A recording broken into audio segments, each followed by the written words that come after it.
2 Chronicles chapter 1.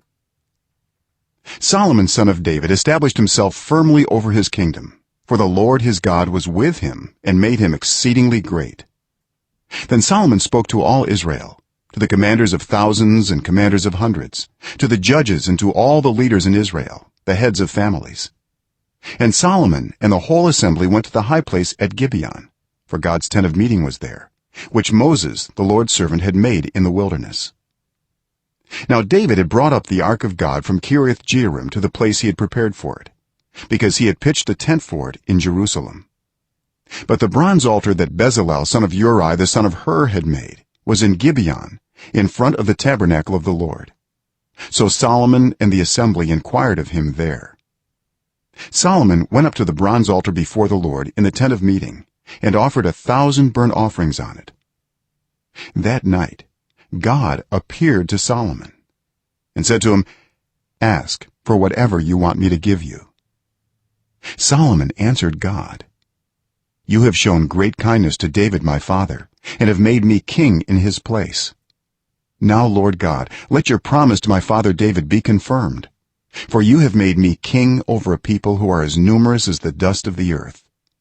Give me wisdom and knowledge, that I may lead this people.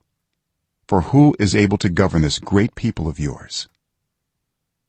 God said to Solomon, "Since this is your heart's desire, and you have not asked for wealth, possessions or honor, nor for the death of your enemies, and since you have not asked for a long life, but for wisdom and knowledge to govern my people, over whom I have made you king, therefore wisdom and knowledge will be given you, and I will also give you wealth, possessions and honor, such as no king who was before you ever had, and none after you will have." Then Solomon went to Jerusalem from the high place at Gibeon, from before the tent of meeting, and he reigned over Israel. Solomon accumulated chariots and horses. He had 1,400 chariots and 12,000 horses, which he kept in the chariot cities and also with him in Jerusalem. The king made silver and gold as common in Jerusalem as stones, and cedar as plentiful as sycamore fig trees in the foothills. Solomon's horses were imported from Egypt and from Kuwait. The royal merchants purchased them from Kuwait at the current price. They imported a chariot from Egypt for 600 shekels of silver and a horse for 150. They also exported them to all the kings of the Hittites and of the Arameans.